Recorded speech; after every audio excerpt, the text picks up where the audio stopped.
Hi, welcome to Cryptocurrency Blockchain News, your daily cryptocurrency blockchain aggregated news show on YouTube. Look, there's going to be drinking. Look, there's going to be smoking. Look, there's going to be swearing. Look, you have been warned. So look, here I come in 3. Look, 2. Look, 1. Bye. Welcome, everyone. Black, white, gay, straight, Christian, Muslim, Jew. My name is Shomari Clarke. Welcome to Cryptocurrency Blockchain News, the greatest show on earth, the greatest show in the multiverse. Yes, yes it is. Greatest show in the multiverse. Bang, we have a great show for you today. Boom. All right, guys. You know, on Saturdays, we do our usual sort of a wrap-up show. It's kind of like stuff I wanted to tell you, but just kind of didn't make it into sort of the main shows of the week. But they're still got knowledge in them, right? So we've got 5 stories for you today. Now, you know, we don't read every single word of every story on Saturdays. But all right, let's check it out. So Iota, story number 1, Iota 4.0 hackathon plus a Pegasus update. We're going to talk about that. Oh, that gets really techie. And then another Iota story, Iota AKITA prototype payment module. Bang, they're going to have the, you know, the machine-to-machine payments and all this. Well, this is well, some guy invented it, and he showed how to do it and all this. All right, so we're going to read something like that. And then for energy companies or something. All right, and then the UK government includes crypto assets in its sort of a new monetary thing they're doing. We're going to talk about that. And then Canada is getting FATF compliant. FATF, FATF, the Financial Action Task Force. And we're going to see what that means for crypto in Canada. And then finally, Custodian BitGo now gets $100 million insurance. I know, insurance, what the hell? Believe me, you need insurance, boys and girls. You need insurance or you won't have a market. So let's begin how we begin with a little bit of bang, like that. And then we go over here with a little bit of look, and then a little bit of bang, yes. And then we do a little bit of refresh. Yes. All right. A little bit of refresh, and here we are. All right. So the price of Bitcoin is at $6,127. And when I left you yesterday, we were at $6,652. So we've gone down about $53. Is that right? Wait. Maybe I'm wrong. Oh, my bad. What the fuck sorry. $553. $525, it looks like. Yeah, $525 you're down, not 50. 500. All right, then.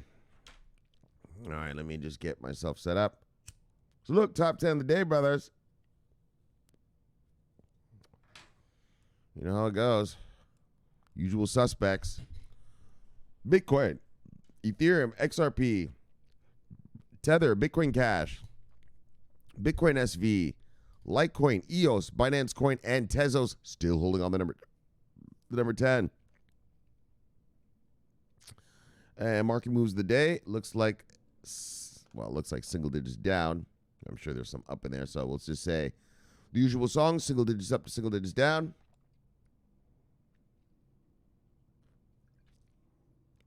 Single digits up to single digits down.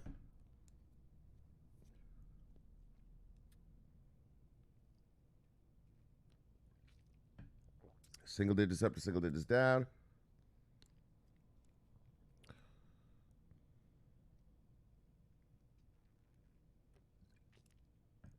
Single digits up to single digits down. 2.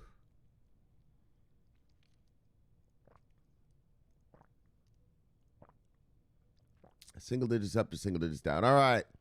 Let's look at who lost money today. You see anything on here you like, go get it because it is on sale. Bar. We got top 10 loser of the day. Zcoin, Numeraire, Nano, Decred, Steam, Av, Hedera Hashgraph, Iota, ABBC Coin, and Chainlink. Let's see who made money today, brothers. Bah. Eesh, not much of a gain right there. All right. Top 10 gainers of the day. IOST, Engine Coin, Blockstack, Seal, Siacoin, Monero, Unised, Leo, Huobi Token, Cosmos, and Paxos Standard. Let's look at the total market cap. The markets. Total market cap. What do we got? $172.7 billion. And when I left you yesterday, we were at $187.7 billion. We've gone down, what's that, $15 billion even. All right.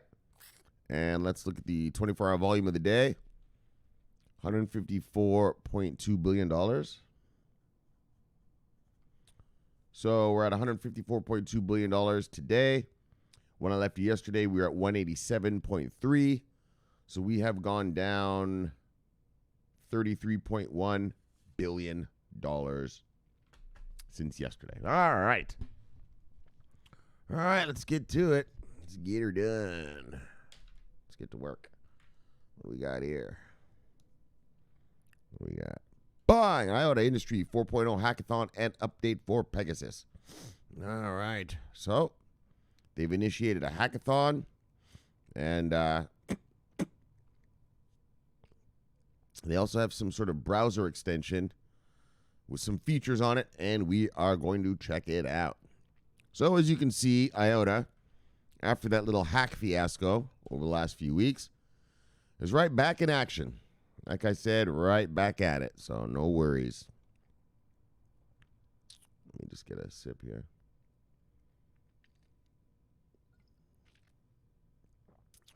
No worries. Everything's good to go.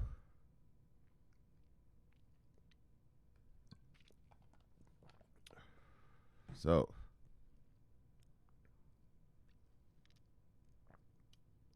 the Iota Foundation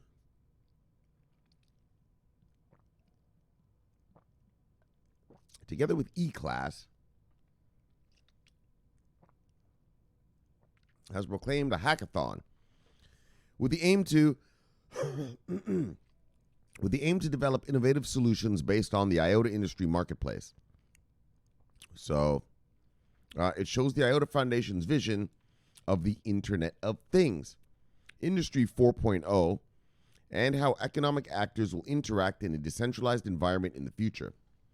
To support the progress of the industry marketplace, participants can build on existing applications, extend them, or develop new solutions. All right. Iota Industry Marketplace as standard for Industry 4.0. Launched in September 2019, the Industry Marketplace combines the Iota Tangle with standardized machine-readable contracts and an integrated decentralized identity system to enable participants to tender, offer, and pay for services. Yeah, it's like some on-demand place. You can. We read about it before. I don't remember the whole thing. By combining the E-Class standard and the Iota Tangle technology with established standards, as well as openly developed specifications, the path to secure automated trading of physical and digital goods and services in Industry 4.0 is supposed to be achieved. So, this gets all techie. The basis for this is the ISO IEC compliant data standard developed by E-Class for the classification and clear description of products and services, particularly in ERP systems. The use of the world's only feature-based classification standard as a language for Industry 4.0 is widespread, thus enabling a manufacturer-neutral platform for people and machines. I'm not sure what that means. I know they're trying to make Iota sort of a standard. I'm not sure, because it says it looks like a standard language. I'm not really sure what that is.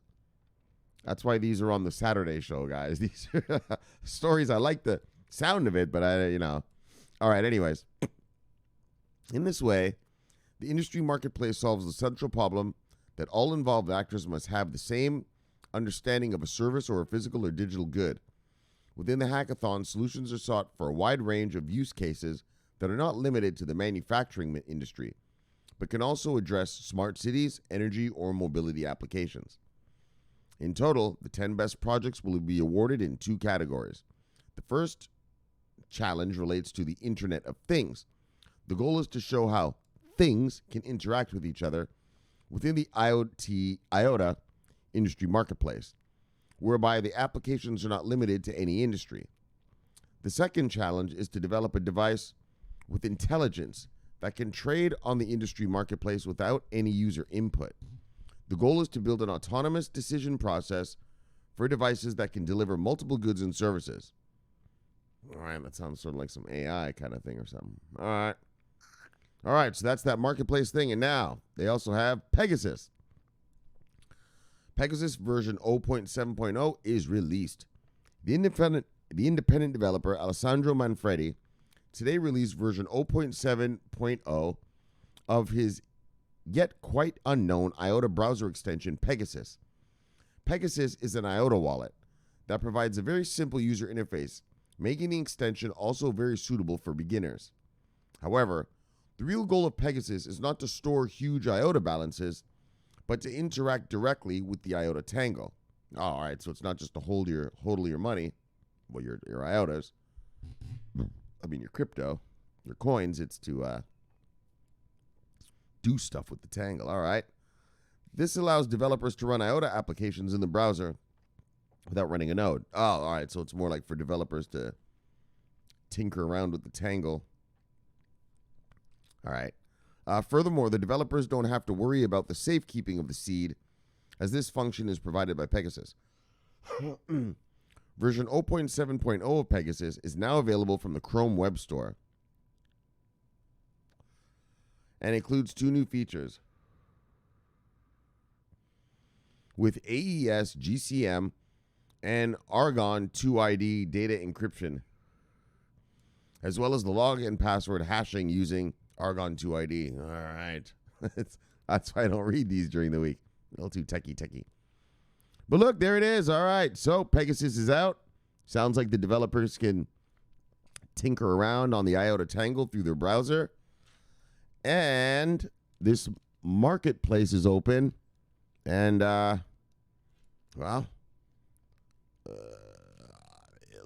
lot of good stuff going on there. We'll leave it at that. Look, if you understood what that meant, great. All right, let's move on. Bye. Again, Iota. This time, AKITA presents prototype for machine payment modules. So, you know how Iota works is,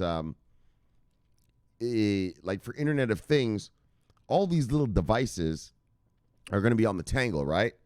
And those devices themselves are actually going to sort of make calculations and stuff, right? That's why the Tangle, you can grow it. It's, what do you call that? Scalability. Yeah, it's infinite scalability, because the machines do the work mostly. And then the coordinator and the core side and that will do some other stuff and, sort of, lock the transactions on the blockchain. But the machines actually do a lot of the work. And so that's why you can, I don't care. They don't care. You want 1 billion little devices on the Tangle? Go for it. Oh yeah. You want 1 billion transactions a second? Have at it. That's why the Tangle is infinitely scalable. It's quantum proof, so you can't hack it. Yeah, and what else? What are the Yeah, and transactions actually go down to 0 once you use the Tangle enough Tangle, right? The transactions actually go to 0. All right, but anyways, so this thing, AKITA, it's a little prototype, how companies can use the Tangle in machine economics.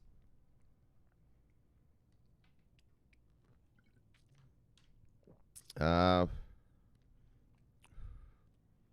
right, let's check it out. That's the other thing. These machines are going to send... Whoa. Felt like there was a bug on me there. All right. The machines are going to send payments to each other, right? And validate transactions and all this stuff. All right.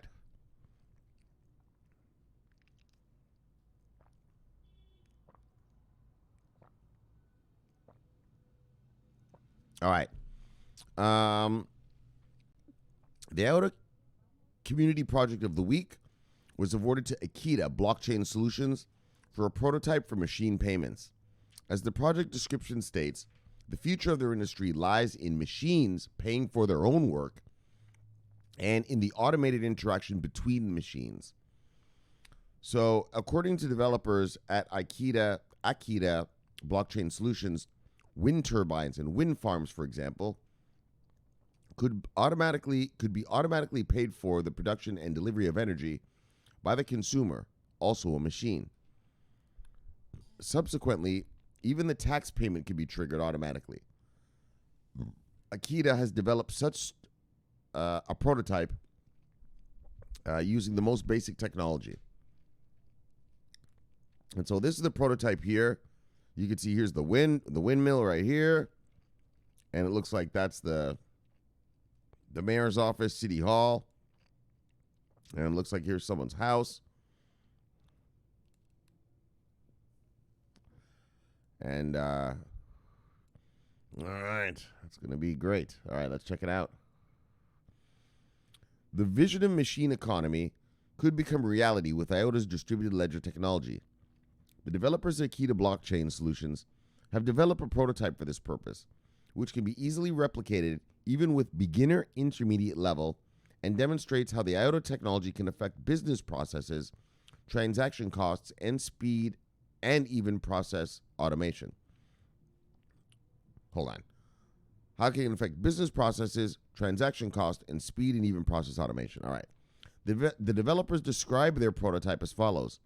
In this simple portable prototype, a robot starts working as soon as he receives payment to its own dedicated machine bank account. It requires energy to do the work. That's why it pays the wind energy supplier, triggering an automated percentage of tax payment to the government. The aim of the prototype is to demystify the distributed ledger technology, which is considered to be complicated and difficult to develop. So detailed instructions have been published on how to reproduce the prototype. All it takes to build the prototype are 3 Raspberry Pi 3 Model Bs, 3 flash memory cards, micro SDHC, 3 power supplies, micro USB, 3 Raspberry Pi 7-inch touchscreen, including mounting kit, various Lego Technic sets for the wind farm and the consumer station, as well as a multi-power socket, batteries, and a smartphone or laptop. All right.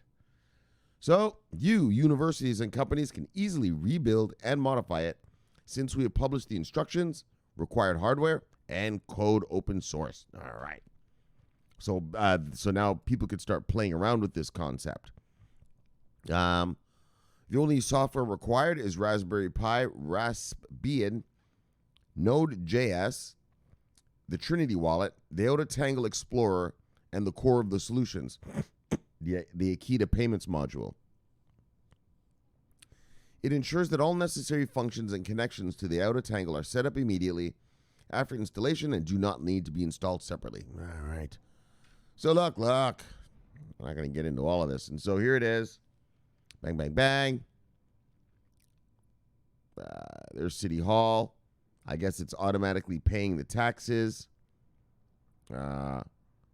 It got some, it says here received 1 iota from the wind energy. All right. And so, even though the project is still in experimental development phase, just like the Tangle itself, the project shows the far-reaching possibilities of Iota's DLT. Thus, it ultimately contributes to the acceptance and adoption of Iota technology by individuals, companies, and governments. Bang, there we go. So, yeah, he built this whole little thing. All right, you got a wind farm. The consumer, I guess, pays, and it triggers, and then the wind farm even pays the taxes or something. I don't really get it. Look. But that's how it goes. All right, let's move on. Bang. All right. This is more my speed here. UK government to include crypto assets into scope of financial promotions. A blessing? Well, let's check it out. Cryptocurrencies have become a major aspect of the financial landscape across the world. The decentralized nature and quick transactions has seen an increase in adoption in recent years, with leading coin Bitcoin as the major beneficiary. This success and the threat of cryptocurrencies to traditional fiat currencies has brought about a wave of government interest in virtual currencies. The highly controversial Facebook Libra, thank you, Mark Zuckerberg, thank you, Mark Zuckerberg, thank you, Mark Zuckerberg. Not that I like Libra, but if you're new here, I'm not saying that because I like Libra. I'm saying that because it's making these guys regulate now. Finally. In other words, once it's regulated, bang! Then what we need, institutional money, will finally begin to trickle in here and eventually, a tsunami. Look, there's a tsunami coming. Bang! We need regulation first. All right. So look, this success and the threat of cryptocurrency, blah, blah, blah, blah, blah. The highly controversial Facebook Libra has also caused concerns for central banks across the globe, with many putting plans to launch digital currencies. All right, that Facebook Libra started everybody finally getting down to regulating and, figuring out this whole crypto space, this whole crypto world, right? All right, UK government begins consultation about launching a stablecoin. The United Kingdom is one of the latest to mull the idea, with its financial watchdog, the Bank of England, set to begin developments on a stablecoin, CBDC. The bank recently released a discussion paper on the new stablecoin, highlighting the benefits and features of the currency. It is also expected that the idea will enhance secure and cost-effective online transactions, which in turn will boost business and the digital economy. The stablecoin would make the UK financial system safer, as it would be running on distributed ledger technology. The Apex Bank called on consultation from the public with regards to the project. In a related publication on the UK budget, the Apex Bank revealed that part of the quest for stablecoin was to bring innovation in crypto assets. To protect, so this is what the Bank of England says, to protect consumer and support innovation in crypto assets, the government intends to consult on a measure to bring certain crypto assets into the scope of financial promotions regulations. All right.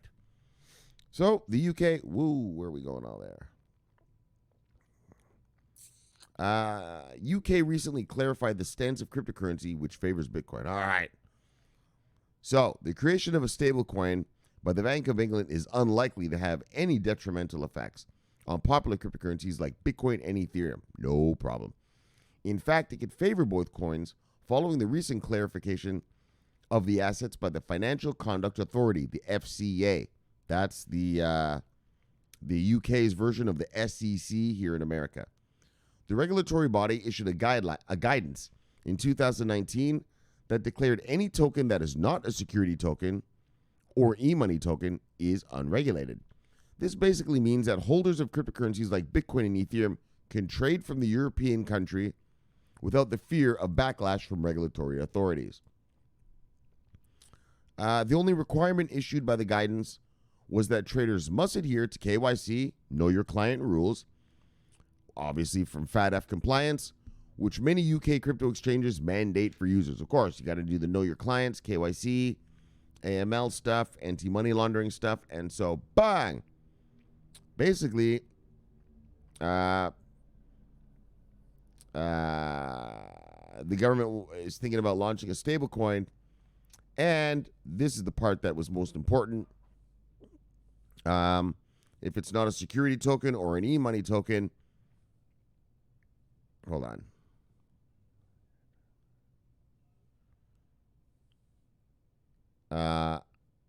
What? Hold on. The regulatory body issued guidance in 2009 declared that any token that is not a security token or e-money token is unregulated. All right. Right. So, Bitcoin is considered one of those. I don't know which one they chose. I guess an e-money token. And if it's not one of these, a security or e-money token. So, like I always say, this crypto space is two things. These things that want to be money, stable coins, Bitcoins, Monero, Dash, Zcash, Bitcoin Cash. And then these other things, as far as I'm concerned, are securities, a stock. When I buy a VeChain, I'm buying a stock of VeChain is how I look at it, and which is a security, right? And so they're saying if it's not a security token or e-money, I guess, you know, the Bitcoin, the stablecoin and all that, then it's unregulated and no good to go. But yeah, so you see they've broken down the difference between cryptocurrencies, these things that want to be money, and, you know, more like stocks in a company, right? Bang. All right. Which is good for crypto. All right. Let's move on. Canada. Oh, yeah, this thing. All right, so hold on. I got to move my head over here. Magically transport myself over there. All right. So Canada's financial crimes watchdogs get ready for FATF compliance. So if you're new here, FATF is a international financial task force, and what their job is to get countries compliant about anti-money laundering and financing of terrorism. Well, anti-financing of terrorism. In other words, how to stop terrorist financing, right? And so this is an international body. It's just like the United Nations or something like that. The only difference is people are actually listening to these guys and actually doing what they say. So FATF, they give sort of a set of rules. Not rules, they're recommendations to the governments, and then the governments choose, you know, how they want to get to a FATF level of compliance, right? And so, like for instance, here in America, we are way beyond FATF. We have gone stricter than FATF, right? Whereas in Europe, I read to you the other day. Remember Europe, for their ICOs and stuff, they weakened it. They FATF said, hey, we want you to do this. And the European Union was like, well, we're just going to do this though. Right? And so remember we read about, that was the UK, because the UK is getting FATF compliant. And the UK was like, well, because the UK used to be part of the European Union. I'm sure you've heard of this thing called Brexit, unless you've been living under a rock. And so under Brexit, obviously, they're not in the European Union anymore. And so they have to come out with their own rules.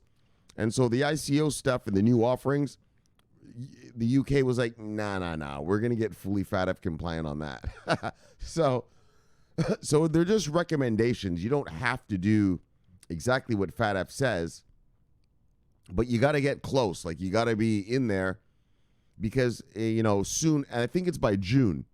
June is when all the countries of the world need to be FATF compliant.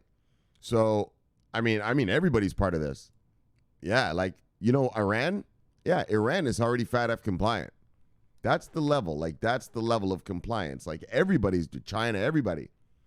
Yeah, we're sanctioning Iran. Iran's our enemy and all this. Yeah, well, they're FATF compliant.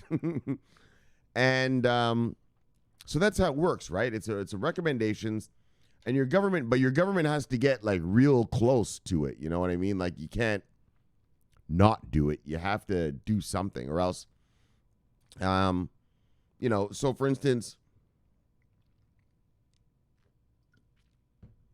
I don't know, if you're some little country and you don't get FATF compliant, maybe America says, all right, well, our financial institutions can't do business with your financial institutions because we don't know if your financial institutions over there are financing terror or if they're being used for money laundering, right?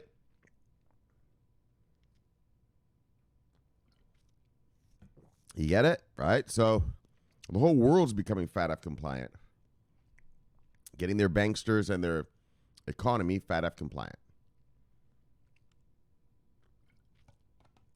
Financial Action Task Force compliant. All right. Let me get a little sip.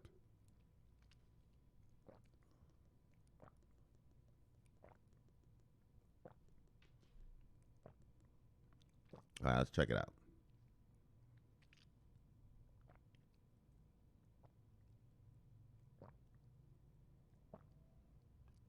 All right. Canada's Financial Crimes Watchdog is preparing to implement its broad new virtual currency oversight powers ahead of Financial Action Task Force's June 2020 deadline. So every country has to be FATF compliant by June. I mean, I don't know what happens if you're not compliant. What are they going to... I mean, I don't know. We'll see, but you got to be ready by June. And so that's what everyone's doing, the whole world. Like America, well, I mean, America was pretty much FATF compliant to begin with. It's very strict here in America, our financial institutions. I know what the movies show you. In Hollywood movies, they make it look like, oh, America's just the Wild West. You know, you got guys like Wolf of Wall Street and all this. It's not like that. That guy was just a special case.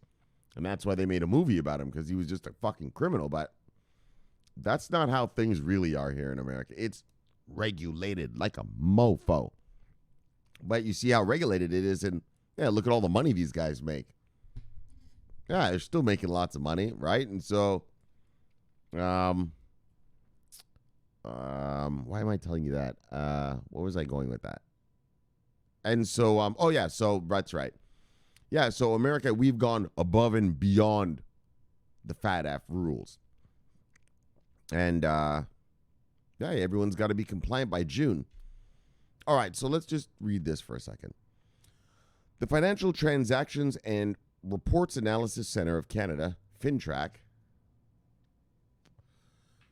will begin more strictly regulating virtual currency companies,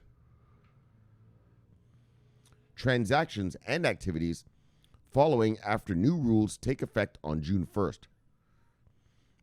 according to a departmental report released in early March. So, as a major priority in the near term will be the implementation of new regulations arising from recent legislative change. That gave FINTRAC new oversight of the virtual currency space, the agency said in the report. So FINTRAC is going to oversee the crypto space in Canada. Well, a part of it or something. Passed as an amendment to Canada's criminal finance framework last June, the sweeping powers are expected to produce an enhanced AML-ATF regime. AML, anti-money laundering. ATF stands for anti-terrorist financing. So it'll produce an enhanced AML-ATF regime in Canada, FINTRAC said in the report. FINTRAC is the Canadian counterpart to the Financial Crimes Enforcement Network, FinCEN, in the U.S. I told you about FinCEN. Those motherfuckers are badass. You fuck around, oh yeah, they'll bust right through your office door and arrest you right there. Yes. That's why we read about that bank the other day from Italy. Oh, that was yesterday, yeah. Was it yesterday? Oh, no, my bad.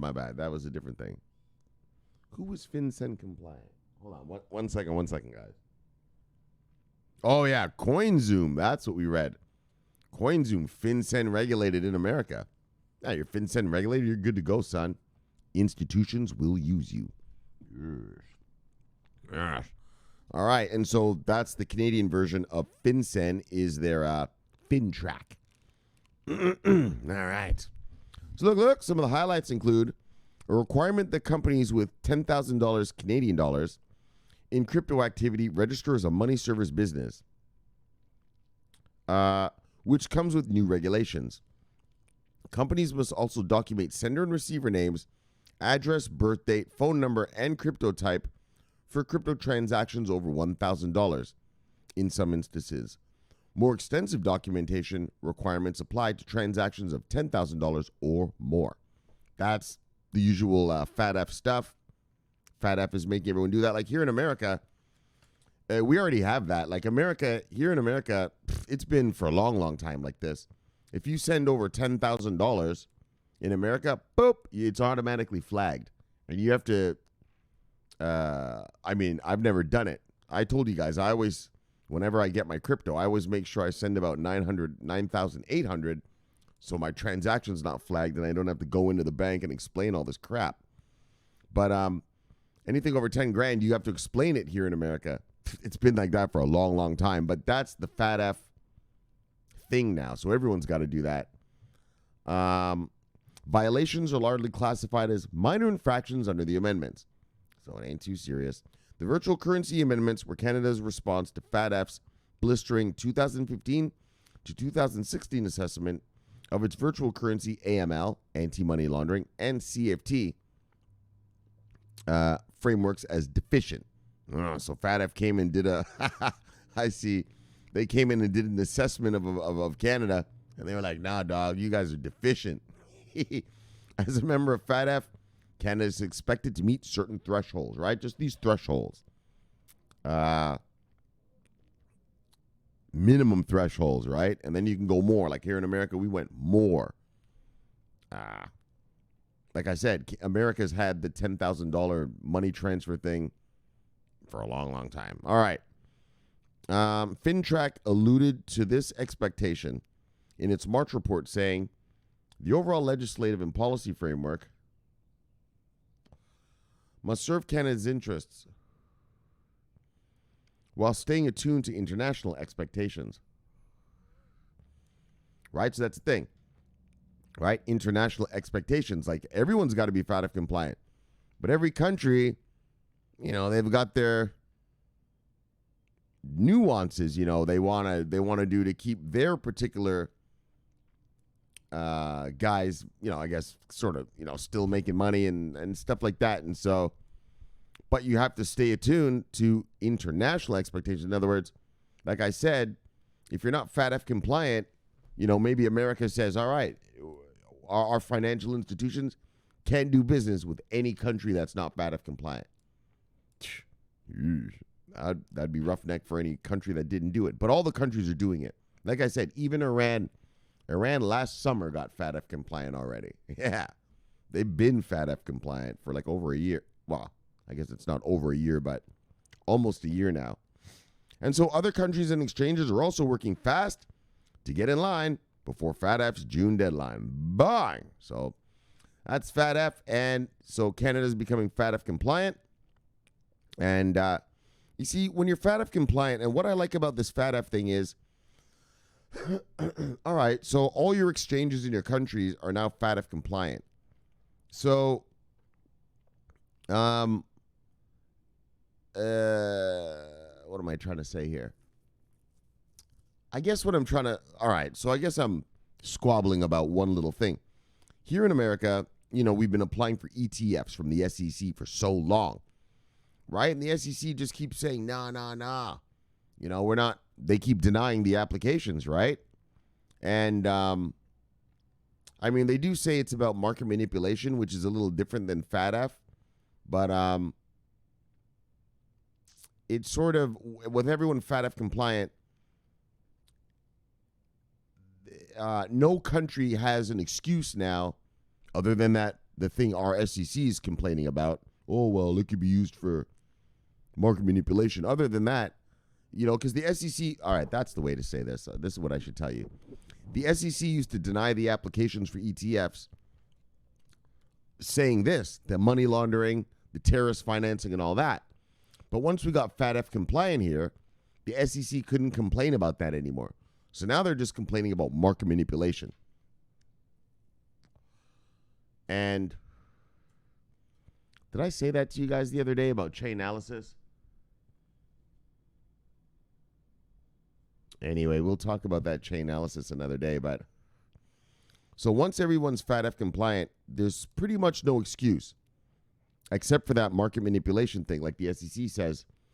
But if these exchanges, so this is just me talking now. So that's it. The story's over. But now let me say something. These are just my own thoughts, what I'm about to tell you. The SEC is complaining about market manipulation. Well, there's this company called Chainalysis. And Chainalysis is used on the Dow Jones, the NASDAQ. The FBI uses it. The DEA uses it. It's hardcore. It scans, a gazillion transactions. And its algorithms find sort of sneaky stuff.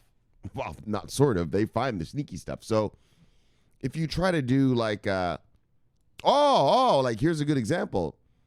The two senators here in America that just got caught trading their money after they got the, after they learned that coronavirus was going to be crazy. Actually, it's, the guy, the ex-CEO of Backed, she became a senator here. Yeah, she just got busted insider trading. And yeah, that's the stuff. How'd she get caught? Man, Chainalysis got her ass. That's how she got caught. Chainalysis caught her. Right? Chainalysis knows who you are. Everything. And so every transaction it looks at to see if it's funny or not, right? And it catches you. And so what I'm saying is if all these exchanges used Chainalysis, implemented Chainalysis, then the SEC wouldn't deny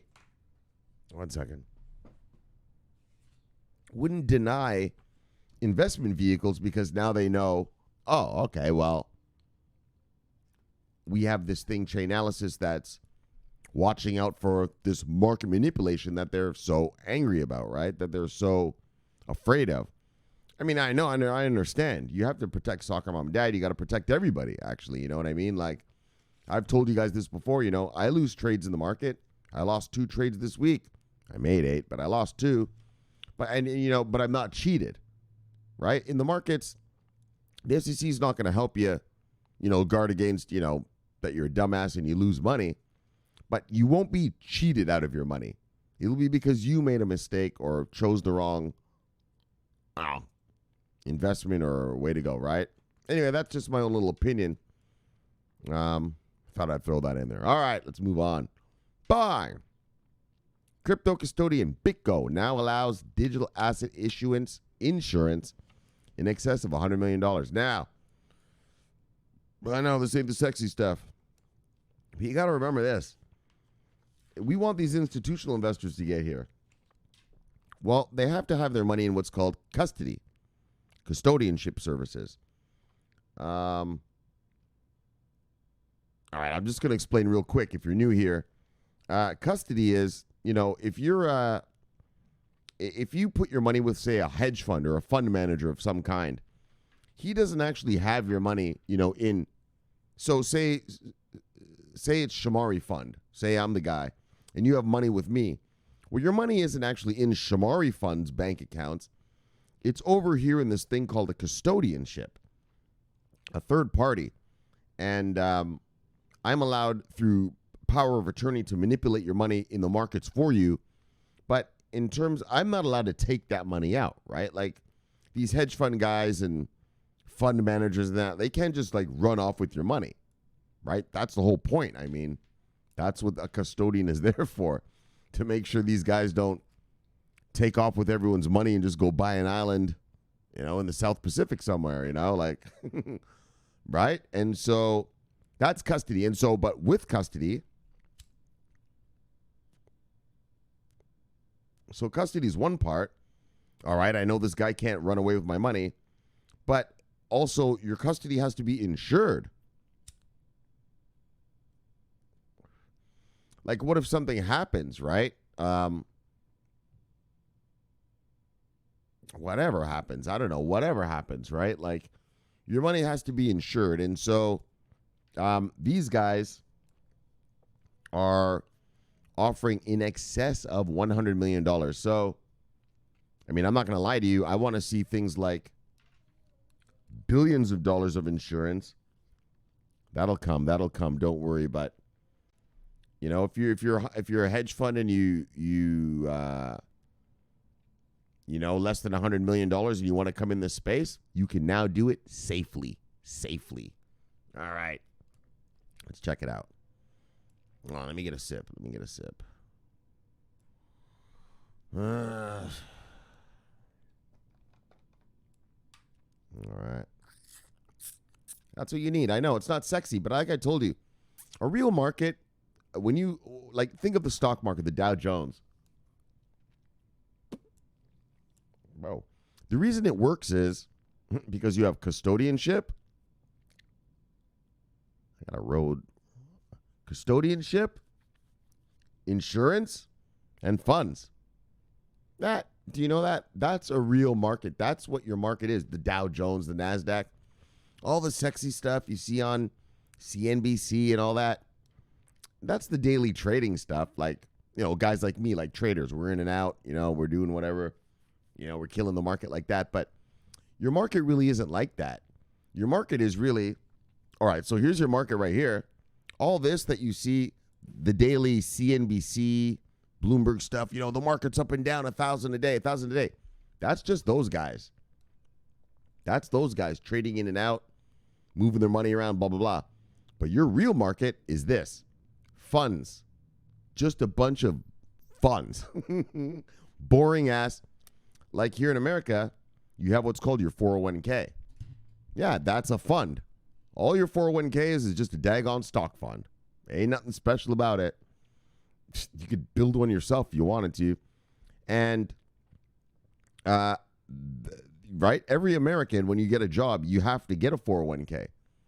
Yeah, so Americans are forced to be invested in the markets, right? And that's what really makes your market. 401ks, retirement funds, children's savings funds, mutual funds. Only we could go on and on. Municipal bond funds. We could go on and on for thousands of funds. But that's what your market really is. These funds, yeah, it's like a 60-year-old fuckstick. Like your 401k right now, do you know who runs it? It's not some guy in a $2,000 suit, on Wall Street, looking good, dating models and eating caviar. It's like some 60-year-old fat fuck in some shitty little office somewhere, staring at a screen, eating a ham sandwich with mustard falling on his shirt. That's the real truth. That's the real truth of your market. Of all of our markets, whatever country you're in, that's it. It's not the sexy guys. It's not the big traders, the Wall Street guys with their Bloomberg terminals and all that. Nah, dude. It's a guy, his job is to just maintain the fund. Maintain the fund. Nah. He's like 60 years old, just fucking sitting there, sipping his coffee, eating a ham sandwich, watching over your fund. That's how your 401k really is being administered. You know that. Well, now I'm telling you that if you didn't know that. And so, but the point being is that's really what a market is. Just a bunch of funds, right? And funds, once they buy, they hodl. And that's why your market, all of this, like for instance, this coronavirus thing, right? That's been going on for the past 3 weeks. The Dow Jones has just been getting slaughtered daily. Holy shit. Over 1,000, 2,000 points down sometimes. That one day, what was it, last week? 3,000 points down. Dag down. Unprecedented. Just unprecedented behavior. And those are these guys getting slaughtered. Yeah, but that fat fuck fund manager just sitting there, he doesn't give a shit. He doesn't give a shit. He doesn't care. He doesn't care. He's probably actually buying the dips and just waiting because they buy in hodl for the long, long, long term, right? Like your 401k, right? When you get it at your when you get it when you're 20 years old, you get out of university, right? You get your first job, bang, bang, bang. You pick your 401k. Yeah, it lasts 20 years. Yeah, because that guy, that fund manager, he's hodling that. Yeah, for 20 years, right? Like all that, when you're in a, do you understand? They don't sell anything. And that's the real power of the market. So, and I guess maybe I should tell you this. When you see the market, oh my gosh, it went down 2,000, 1,000 today. I'm not going to lie to you. It's freaked me out lately too. I've never seen something like that. I've been trading for 20 fucking years. I've never seen anything like what's happening in the Dow Jones and the NASDAQ and the S&P. But that's these guys. They're getting slaughtered. Yeah, but the rest of your market, A-okay, dog. A-okay. Those boys ain't selling. They're not weak hands. They're not running away. They could give two shits about the carnage, right? It's the hedge fund boys and cowboys and trading desks that are feeling the pain right now. Yeah, there's a lot of pain. Yeah, that's why this show's so late right now. I'm not going to lie to you.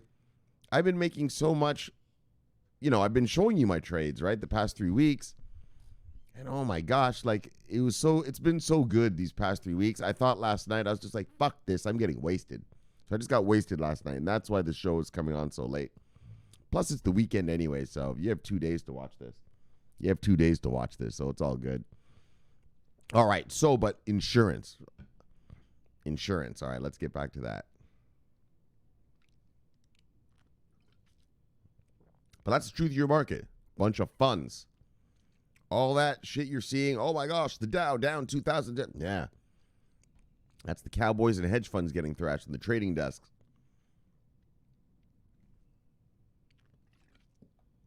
Well, they're not necessarily getting thrashed. Also, they're moving their funds to bonds and precious metals, gold and silver,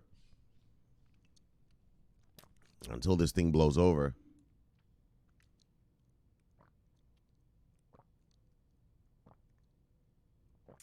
All right.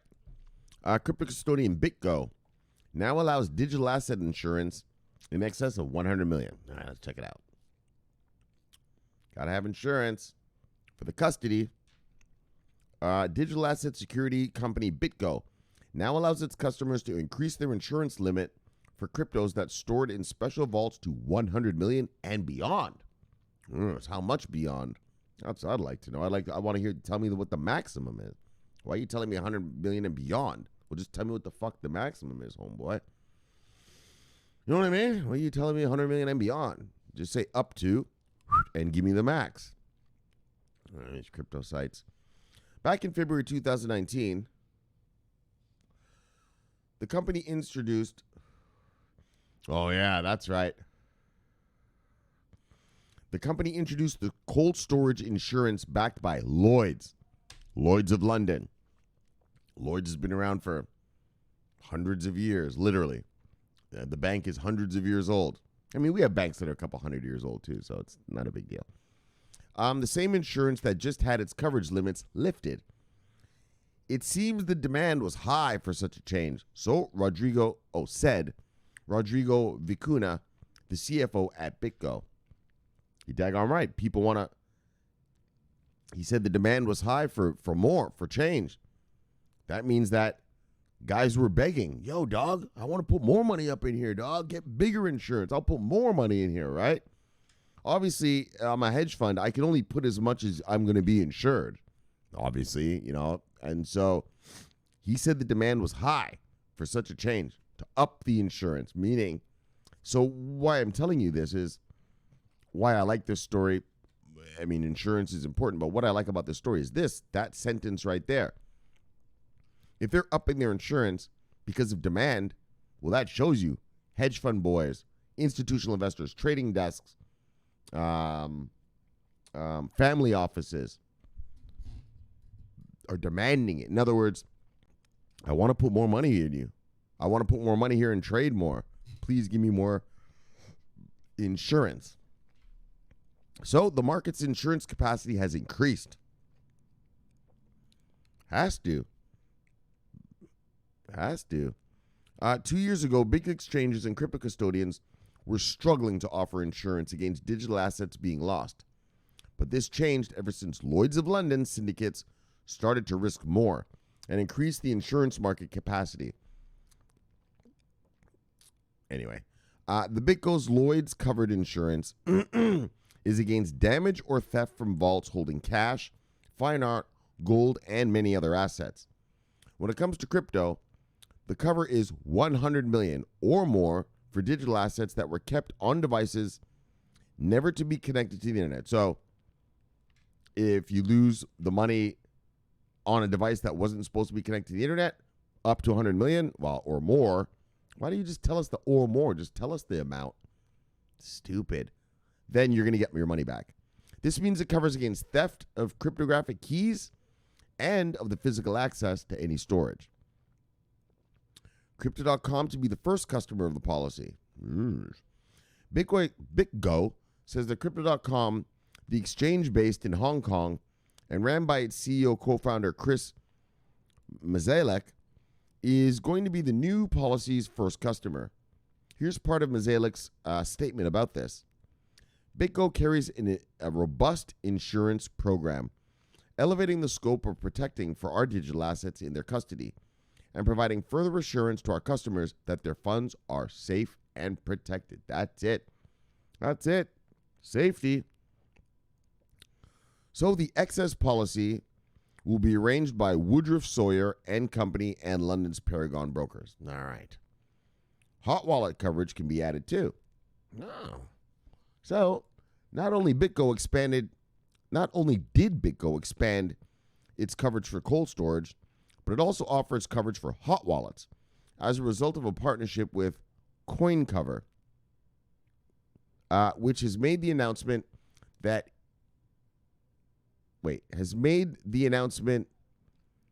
is Lloyd's backed. Oh, so CoinCover is also Lloyd's backed. All right. The crime policy of CoinCover covers third-party hacks, which are very common means of stealing crypto. So you obviously know hot wallets are connected to the internet. So this is for if someone hacks this wallet, bang, it's covered. I'd like to know what their insurance is. BitGo and CoinCover are working together ever since CoinCover's name was Digital Asset Insurance. David Janczewski, the CEO of CoinCover, had this to say about the partnership with BitGo. Anyone with a BitGo wallet could get hot wallet coverage with us. Okay, so they're saying, all right, because BitGo does cold storage, but if you got a hot wallet, bang, we got you covered too. Nice. He added that Lloyd's offering on the policy is for each case taken separately, whereas the limits for the hot wallet cover are in millions and possible tens of millions. Hold on. He added that Lloyd's offering on the policies for each case taken separately, whereas the limits for the hot wallet cover are in millions and possible tens of millions. Oh, so the hot wallet thing, all right, I get it. So the cold storage thing is for separate. It's covering everyone separately. But if a hacker comes in and hacks the hot wallet and takes a bunch of money, it's covered sort of like a batch. And see, they're not telling us the numbers, man. I can't wait. Like I keep saying, man, I can't wait till the Wall Street Journal and that get here and start reporting on crypto, because they'll tell us the exact numbers. How much is it covered?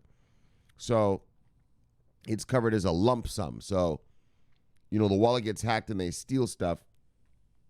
It's the whole wallet is covered, right? It's not an individual case. All right. Anyways, though, but that's important. You need insurance. Without insurance, the institutional investors aren't going to arrive. They're not allowed to arrive without insurance, And so that's amazing. That is amazing. All right, let's move on. Let's go right over here. Let's do our usual. Look, Brency, Spy Lady. Love you, lady. See you, lady. Bye. What do we got here? Some retweeters. Burks, big airdrops. Love you, brother. See you, brother. Bye. Ben M. Love you, brother. See you, brother. Bye. What do we got here? We got Papa Doc. Love you, brother. See you, brother. Bye. Sweetie. Yes. Love you, girl. See you, girl. Bye. All right, what'd she say here? Oh, she tweeted this. I love this show. It's real. It's raw and to the point. Did I mention real? Look, everyone is not in the same boat. We're all waiting for the tsunami of money. Yeah, sweetie. She understands the tsunami. We're all waiting for the tsunami of money to come into this infant market. It's just starting. We don't even have... Look, I'm reading stuff about Custodian insurance. They're just building this place. Dang on. So, do your own research is a must. Although it's not as fulfilling as watching this show. Dang on right it ain't. You got to watch this every day. Dang on it. Listen to Stallion. Look. Bye. Yes. All right. All right, what's she saying here? With the click of a button, this is the perfect time to learn how to trade. Oh, yeah, that's daggone right, guys. Look, your ass is quarantined anyway. You might as well open up some demo accounts and learn to trade. I would suggest the Forex market. Right, once you're a trader, look, you see this shit that's going on? Yeah, I'm making money every fucking day. And so just learn how to do it. I'm going to put some tutorials on the comments tonight. Bye. On YouTube. And I'm going to tweet tutorials. Bye. no, not tutorials. They're full. It's a full lesson. It's 2 chapters. And if you follow that and just practice, yeah, you'll make money too. I murdered it. That's why I got drunk last night, because I was just like, yeah, man, it's been a good 3 weeks, man. I'm just gonna get wasted and have a good old time. And so do that. All right, you're quarantined anyway, man. So why don't you learn how to make money, so that next time you're quarantined, you're like, so what? I don't give a fuck. I'm gonna make money right here at home. All right. So this is the perfect time to learn how to trade, she says. Dang, all right. Listen to Blockchain. Listen to Stallion. She knows. It's Friday. You're not going to your job. What are you going to do? Open up babypips.com. Yeah. That's the truth. You want to learn about Forex? Baby Pips. So look, I'm gonna tweet those and do all that. So that's good advice. So she gets another one. Bang! That's a triple pack for her. Oh, this motherfucker here. Airdropper, first of all. Son of a bitch. Look. Bang. Look. Bang. Look. Bang. So you got to treat those wrongcases. Love you, brother. See you, brother. Bang. But look what he put. This is so funny. I watched this like 50 times today. Oh, shit. I forgot to move my head over. Hold on 1 second. Oh, I fucked up. So I'm sorry if I know I blocked. I must have blocked the stories. Anyway, sorry, guys. Look, it's life. Hold on, but watch this. Ronkez, he put in, so quarantine with a big laugh. And here it is.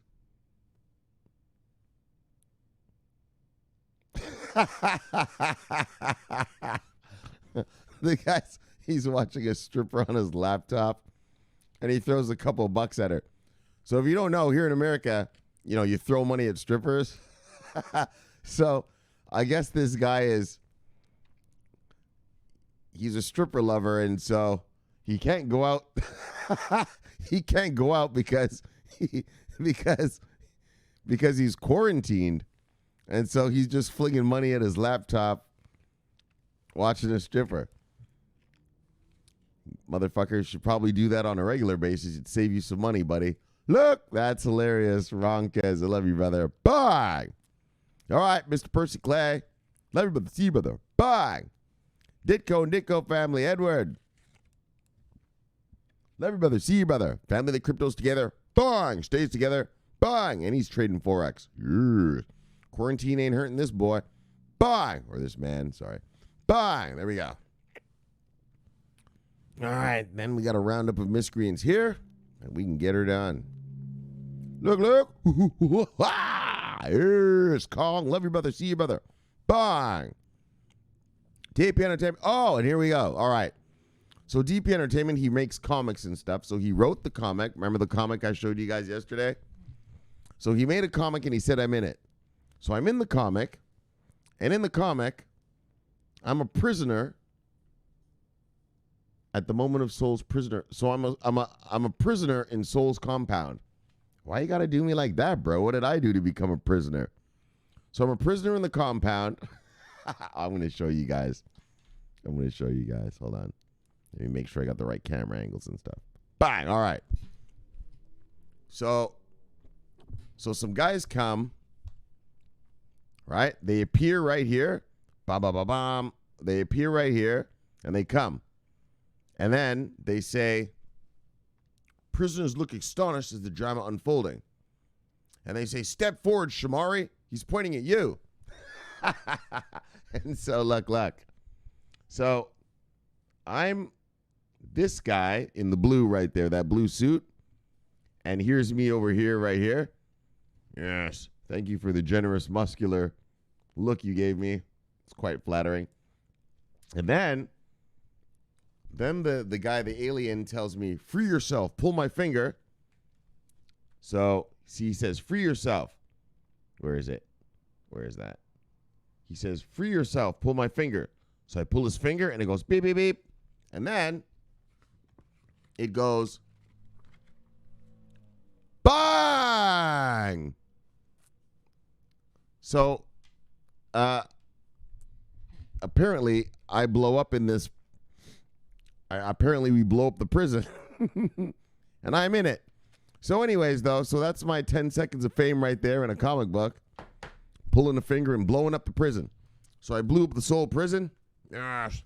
I mean, I don't know why the Seoul people are after me for. I mean, I'm down with the Seoul brothers. I mean, I don't know why you're angry at me for, but whatever I got in trouble for, well, that's how it had to go down. I blow up the prison. So, DP Entertainment, love you, brother, see you, brother, Soul brother.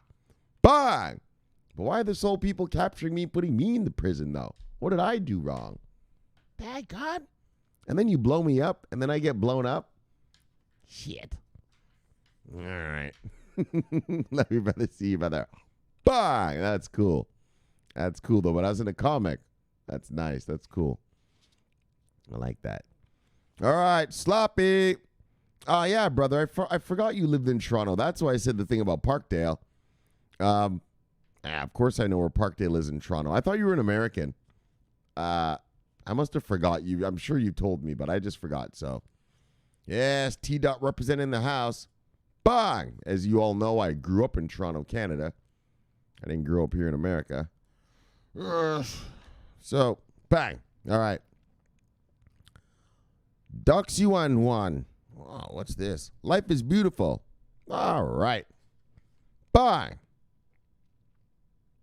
Gut ding. Look. Let everybody see you, brother. Bang. Wash hand regularly. Well, he must have just started his Twitter account. Trading crypto successfully since 3 years. Bitcoin is future. All right. Bang. All right. And then Papa Doc sent this. Oh, an open letter to the VChain Foundation regarding COVID-19.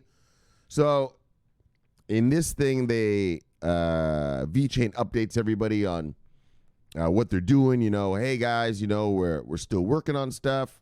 It's a little tough. People got to be indoors, But blah blah blah. We're getting her done.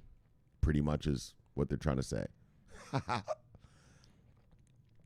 Look, Bleer Flu. The brothers are waiting. What? Oh, yeah, we're waiting. My favorite was the other one the other day. Actually, we're going to go down there and find it. Hold on, Hurricane Master. Look, Hurricane Master. Bye. So if you wonder why I call this guy the Hurricane Master, I'll be quick. 2 years ago, we had a hurricane. A hurricane was coming here to South Beach, where I live. And then a hurricane was coming to Hawaii, where he lives. And this hurricane was huge, the one that was coming at him. He lives on a tiny little island. All right, let me even show motherfuckers. He lives on this little island, and the hurricane came down and actually turned right over his island. It actually went. So we were doing airdrops back in, this is 2018. Back in those days, we were doing a lot of airdrops that Bob used to give us, the airdrop master.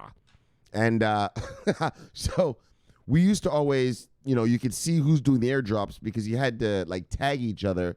You'd have to tag 5 friends or some sort of bullshit like this all the time, right? So you could tell when a guy was doing airdrops. So I woke up, I look on my Twitter. I just see Hurricane Master airdropping. I was like, what the fuck? Isn't this guy supposed to be in the middle of a hurricane? So I go to the Weather Channel. Yeah, there's a fucking hurricane right over his island. Yeah, he was airdropping right in the middle of that shit. Bang! He didn't give 2 fucks. Hurricane, a little wind. Fuck all that. Bang! So that's why he is the Hurricane Master. Bang! He didn't give 2 fucks. He said, I need my crypto, son. Give 2 fucks about no daggone wind. Hurricane Master. All right. Just so everybody knows, right? I don't, they're probably looking at me like, it doesn't say Hurricane Master, it says Crypto Paul. No, he's the master. Bang! All right. Around here he is. Diana. Huertas. Oh, we talked about her, the evil reader girl. All right, girl. Bang! What's evil reader? What does that mean, Diana? I don't understand what that means. Look. Right, and this is how I learned that Sloppy lived in Toronto. He's like, Parkdale, brother. I know you did time in Scarborough. I wouldn't call it doing time, baby. We had a great life out there in the suburbs. Boy, you know how it is in Canada. We had a great life in the suburbs. Swimming pools, everything. Yes, I grew up in the suburbs. I'm not like some city kid or something like that. Yes. Around good God-fearing folk. God-fearing folk, you heathens. Bye. Dang on right. He said I'm on the other side of town, right near the senior. Yes, I know where Parkdale is. I just didn't realize, like I said, you were in Canada, Toronto. All right, and then Airdropper sent this. Quarantine has its advantages. What is this? Oh, educate yourself. Exactly. Psh, fucking idiots. Take this time to learn to trade or make some money while you're stuck at home. All right, that's a brutal slap in the face with the book. Yeesh, it looked painful. All right, 2 more and then we're out of here. Well, a couple more and we're out of here. Oscar, love you, brother. Bang. V-Chain Moscow, Holdler, bang. Richard Urquhart, bang. And big man Stefan, yeah, bang. All right, bang and bang. Welcome back. All right, so we had a great show for you today. All right, that was a great show.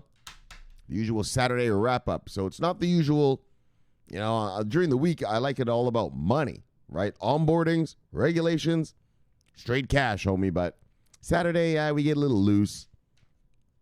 Yeah, just do whatever, right?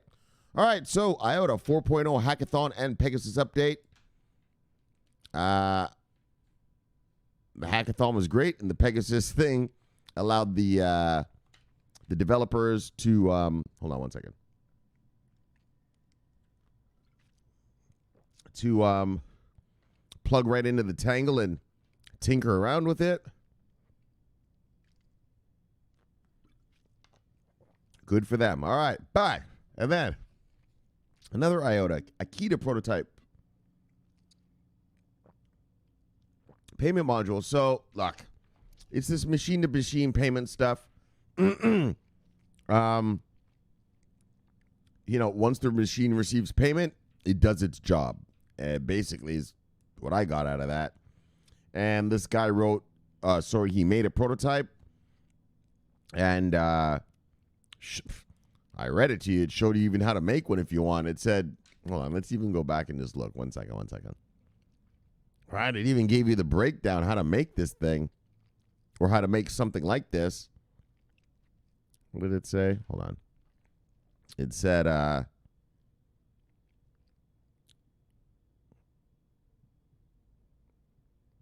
right? Didn't the guy teach you, or was it? Like he gave you the components you need. Yeah, here it is. Yeah, all it takes to build the prototypes are 3 Raspberry Pi 3 Model Bs, 3 let's even bang it. 3 flash memory cards, micro SDHC, 3 power supplies, micro USB, 3 Raspberry Pi 7-inch touchscreens, including the mounting kit, various Lego Technic sets for the wind farm and the consumer station, as well as multi-power sockets, batteries, and smartphone laptop. All right, so bang. So he teaches you everything there. Boom. And that was cool. It's a prototype, and we will see if it is implemented going into the future. All right. And then the UK government. That's right. So the UK government, as we can see, they've got crypto assets and securities, just like how I view it. And I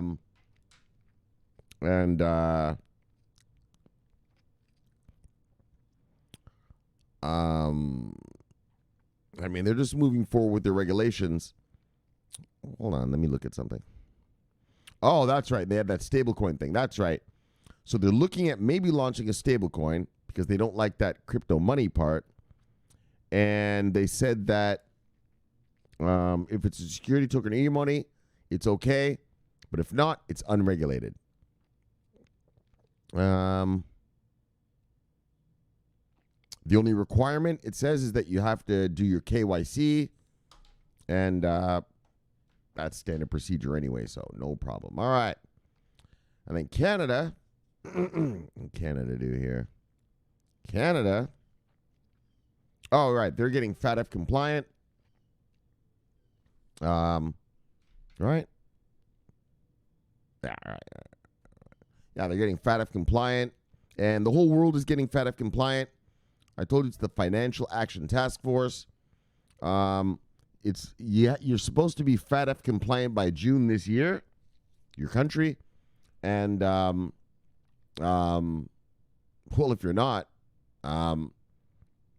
we'll see what happens. I think that what'll happen if you're not FATF compliant, countries like America, the European Union, Britain, blah blah blah, the big names, the big countries, the big countries, they're not going to they're probably not going to let their financial institutions work with non-FATF compliant institutions or even countries, whole countries. I don't even know.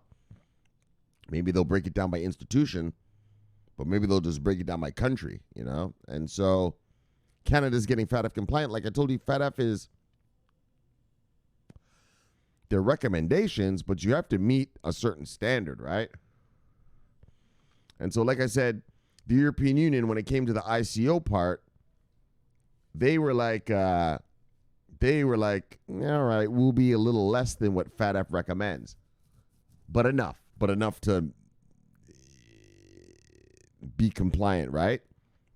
Whereas the British, once the Brexit thing happened, because they were living under the European Union FATF compliance regime, and once the British, took back their own country, not took back their own country, that's not the way to say it, but they're not part of the European Union anymore, so they got to regulate their own stuff now, right? And so they went harder than FATF, and so just like America, we are way harder than FATF, and so, but that's how it's going to be.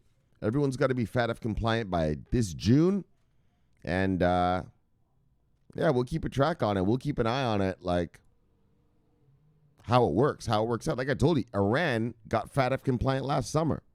Yeah, Iran. They're under sanctions, but they're like, all right, well, we still got to get FATF compliant. Like you're not even allowed to do business with their banks, but they're still FATF compliant, right? I mean, they're doing business with the Russians, so, Yeah.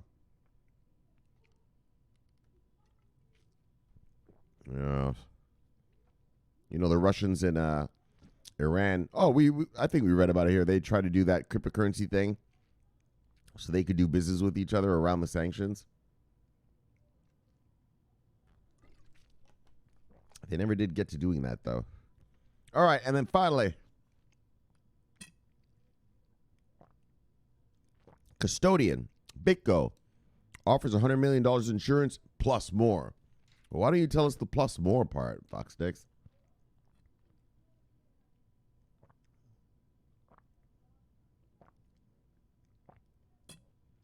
So, I explained to you what custody is, right? Just like you right now, like if you're in a hedge fund or any fund, or anything, your 401k at work. When you do your 401k money, every paycheck, I guess it automatically just does it for you, right? And it sends the money to the fund manager that you chose. And but that money is not in his bank account, right? Like I said, maybe I have a fund, the Shomari Clarke 401k fund. Well, when you send the money to my fund, it actually is in a custodianship, right? I don't have access to it. I have access to manipulate the money in the fund. In other words, I'm allowed to buy and sell assets. But if I wanted to, like, fuck this, I'm sick of this shit, and just steal all the money, like, if you go to the custodian, you're like, just give me the money. The custodian's like, fuck no. Like, that's the whole point, right? You wouldn't want to give, billions of dollars to one guy, and he gets tempted just like, I'm just going to get the hell out of here and steal this. And so that's what custodian service is. That's what custody is about. Custody, we used to say around here. And but with custody, okay, well, it's in a safe place, but it still has to be insured. Like, you don't know that where the custody is at it's in some building somewhere. I don't know. Maybe the building burns down. Yeah, maybe a fucking tornado wipes out the building. So you have to be insured, right? Maybe the tornado wipes out where the building and where your custody is at, right? And so, or whatever, you know. I don't know, but a flood or whatever, you know. Just floods the place and now all their systems are down or something. I don't know, but you know what I mean? Any sort of damage, any sort of destruction, there's $100 million insurance. That's what I told you. You know, it's not sexy, but without insurance, first of all, without custody, you definitely don't have a market. And without insurance for that custody space, oh, well, hey, you just got a hunk of dog shit. And so you have to have insured custody. And that's important. That's what makes a market. That's what gets a market all started. That's what brings the big dogs by feeling safe to come here because they know they're going to get their money back. And that's what we need. Big money. We need new money, right? All the money in here right now is just retail money and small-time, just small-time family offices and stuff, right? We need big mega institutions, right? JP Morgan to unleash their trading desks. Oh, hey. Charles Schwab to unleash their trading desks and stuff. And so we'll get there. We're getting there. Just got to get regulated and get going. Got to get FATF compliant like the Canadians. Bang. And the British. Bang. Well, actually, we're already FATF compliant. Actually, that's not the truth. We got to, we need some regulations around here. That's what we need, actually. All right. Anyway, let's just move on. Oh, that's it. All right. So, look. All right. Well, I hope you have a good weekend. Let's shill it and kill it. Bang. Let's get you back to your wives and lives. And, well, not get you back to your wives and lives. You're all quarantined, so I'm sure she's sitting probably right beside you right there. Just kidding, ladies. Just kidding. Yes. Married couples are going to spend some quality time. Some quality time together these next few months. I tell you that.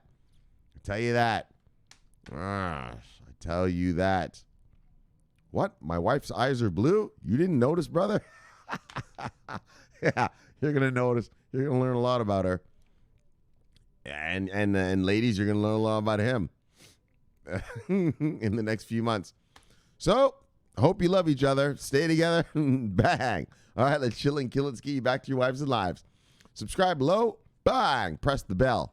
You will get automatic notifications when I do this thing. So, look.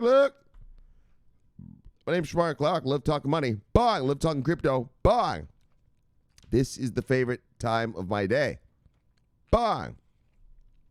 So, thanks for having me in your home. Have a great weekend. Enjoy the quarantine. And like I told you, I'm gonna post a few tutorials for those who feel so inclined to actually make money, make them money outside of crypto. Well, I'm gonna post a couple videos, and I hope you go learn them. You're gonna be sitting around at home anyway, doing nothing. You might as well learn how to make some money. So look, my name's Shomari Clarke. Subscribe below, press that bell. Bye. Watch this video. Bye. And I will see you guys on Tuesday. Look, my name's Shomari Clarke. Bye. I'm always on duty. Yes. Love you guys. Have a good weekend. Over and out. Whoops.